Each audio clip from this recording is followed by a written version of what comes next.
नमस्कार मंडळी, आज आपण बनवणार आहोत भेंडी मसाला। त्यासाठी अशा प्रकारे भेंडी स्वच्छ पाण्याने धुवून मोठे मोठे काप करून घ्यायचे। नंतर 2 मोठे कांदे आणि 1 टोमॅटो, मोठे नसेल तर छोटे 4 कांदे आणि टोमॅटो घ्यायचे। नंतर थोडे तेल टाकून भेंडी तळून घ्यायची। 2 मिनिटांसाठी झाकण ठेवायचे। नंतर अशा प्रकारे नरम होईपर्यंत तळून घ्यायची। कांदे, टोमॅटो, हिरवी मिरचीची अशा प्रकारे पेस्ट करून घ्यायची। नंतर कढईमध्ये तेल गरम करायचे, त्यामध्ये खडे मसाले टाकायचे। थोडे खडे मसाले झाल्यानंतर लसूण पेस्ट टाकायची। नंतर कांदा टोमॅटो पेस्ट टाकायची। तेल सुटेपर्यंत कांदा टोमॅटो पेस्ट होऊ द्यायची। नंतर त्यामध्ये मसाले टाकून घ्यायचे। थोडे मसाले होऊ द्यायचे।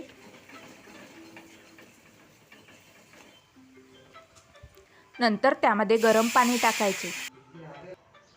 1 उकळी येऊ द्यायची। नंतर तळलेली भेंडी टाकून घ्यायची। 1 चम्मच दही टाकायचे।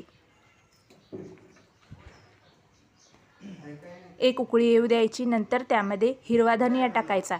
तयार आहे आपला भेंडी मसाला। तुम्हाला आपली रेसिपी आवडली असेल तर शुभांगी रेसिपीला सबस्क्राईब करा।